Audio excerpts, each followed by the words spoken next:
পশ্চিম দিকে পাও দেওয়া যাবে কিনা ভাই প্রশ্ন করেছেন। পশ্চিম দিকে পাও দেওয়া ভাই কোনো হাদিসে নিষেধ আসে নাই যে পশ্চিম দিকে পাও দেওয়া যাবে না, কিন্তু একটা জিনিস মনে রাখতে হবে যে কেবলাকে সম্মান করতে হবে, কাবাকে সম্মান করা জরুরি।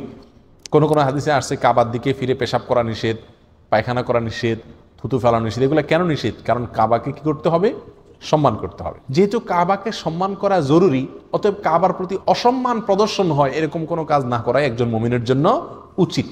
আর কোনো আচরণকে সম্মানজনক বা অসম্মানজনক মনে করা না করা, এটা নিতান্তই একটা পারিভাষিক বা সামাজিক বিষয়। আপনি ফিলিপাইনিদেরকে দেখবেন, ফিলিপাইনিরা যখন কথা বলে তো এরকম করে, দেখছেন?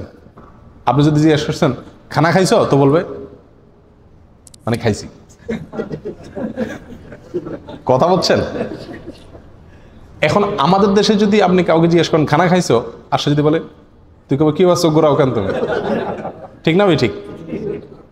তো সম্মান দেখানো আর অসম্মান করা, কিসে সম্মান দেখানো হয়, কিসে অসম্মান করা হয়, কোন আচরণটাতে সম্মান দেখানো হয়, কোন আচরণটাতে অসম্মান দেখানো হয়, এই জিনিসটা নিতান্তই একটা সামাজিক বিষয়। এক এক সমাজে এক এক ধরনের আচরণকে মানুষ সম্মানজনক মনে করে, আবার এক ধরনের আচরণকে অসম্মানজনক মনে করে।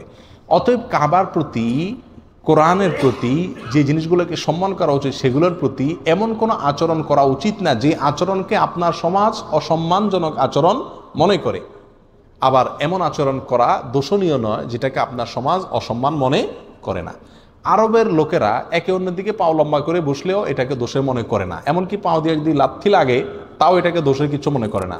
অনেক সময় একজন আরেকজনকে ডাকতেও পাও দিয়ে লাথি দিয়ে ডাক দেয়, হাত দিয়ে যেরকম ডাক দিই তারা পাও দিয়ে করে, কারণ এটা তাদের সমাজে দোষণীয় বিষয় না।